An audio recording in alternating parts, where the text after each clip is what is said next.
So welcome to NIP. Today's question వచ్చేసి percentage నుంచి బియ్యం ధర 25% తగ్గించబడింది. అందువల్ల అదే ఖర్చుతో 30 కేజీల ఎక్కువ బియ్యం కొనుగోలు చేయగలిగాడు. ఖర్చు 5,400 అయితే కేజీ బియ్యం అసలు ధర. సో ఇట్లాంటి టైప్ ఆఫ్ క్వశ్చన్స్ మీరు గుర్తుపెట్టుకోవాల్సింది ఏంటంటే price into consumption equal to expenditure అవుతుంది. అంటే మీరు గుర్తుపెట్టుకోవాల్సింది ఏంటంటే ధర ఇంటూ వినియోగం ఈక్వల్ టు మనకు అయ్యేది ఖర్చు. ఒక వస్తువు యొక్క ధర 10 రూపాయలు అనుకుంటే కన్సంప్షన్ అట్లాంటి వస్తువులు ఒక 5 వినియోగిస్తే మనకు అయ్యే మొత్తం ఖర్చు ఎంత అవుతుందంటే 50 రూపాయలు అవుతుంది. ఫర్ ఎగ్జాంపుల్ మన వాడుక భాషలో చూసుకుంటే ఒక సంతూర్ సోపు యొక్క కాస్ట్ 10 రూపాయలు అయితే అట్లాంటి ఒక 5 వినియోగిస్తే నీకు అయ్యే మొత్తం ఖర్చు 50 రూపాయలు.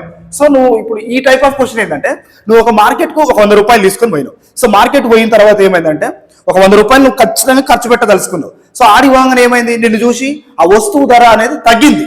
సో నువ్వు 100 రూపాయలు ఎట్లా ఖర్చు పెట్టదలుచుకున్నావు. సో ఆడి వాంగన ఏమైంది, వస్తువు ధర అనేది తగ్గింది. ధర తగ్గడం వల్ల ఏం చేస్తావు, నువ్వు ఎట్లా 100 రూపాయలు ఖర్చు పెట్టాలని ఫిక్స్ అయ్యావు. సో ధర తగ్గడం వల్ల ఏంటంటే నీ వినియోగాన్ని పెంచుకుంటావు. ఎందుకంటే పైసలు తగ్గింది కదా, నీ దగ్గర ఎక్సెస్ అమౌంట్ ఉంది. సో ఆ అమౌంట్ ని కూడా ఖర్చు చేస్తావు అన్నట్టు. సో ఇదే విధంగా సో ధర ఏమైంది, బియ్యం ధర 25% తగ్గించబడింది. సో 25% అంటే 25% అంటే 1/4. సో 4 పార్ట్స్ ఉన్నది. ఇది ప్రైస్ అనేది ఏమైంది, 4 పార్ట్స్ ఉన్నది 3 పార్ట్స్ అయింది. సో నువ్వు అప్పుడు ఏం చేసినావు, నువ్వు అంతే ఖర్చు పెట్టదలుచుకున్నావు. ఖర్చు అనేది స్టాండర్డ్.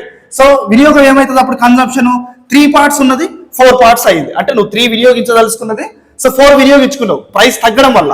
సో వీటి యొక్క డిఫరెన్స్ ఎంత, 1 పార్ట్. సో ఆ 1 పార్ట్ వాల్యూ నీకు ఎంత ఇచ్చిందంటే నువ్వు అదే ఖర్చుతో 30 కేజీస్ ఎక్కువ కొనగలిగినావు అని అన్నాడు. So 1 part value 30 KG. So నువ్వు ఇనిషియల్ కాబట్టి 3 పార్ట్స్ ఎంత.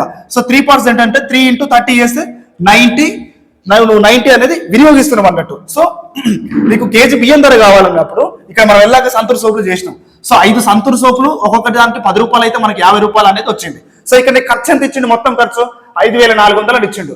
ఒక్కొక్క దానికి అంటే కన్సంప్షన్ ఎంత, 90 కేజెస్ వినియోగిస్తున్నావు. సో 5,400 మొత్తం ఖర్చు బై నువ్వు అట్లాంటి 90 కేజెస్ వినియోగిస్తున్నావు. సో 1 కేజీ అమౌంట్ అనేది మనకు వస్తుంది. 0 0 క్యాన్సల్, 5 9 1 9 6. సో 60 అనేది మన ఆన్సర్. సో డి అనేది మన ఆన్సర్.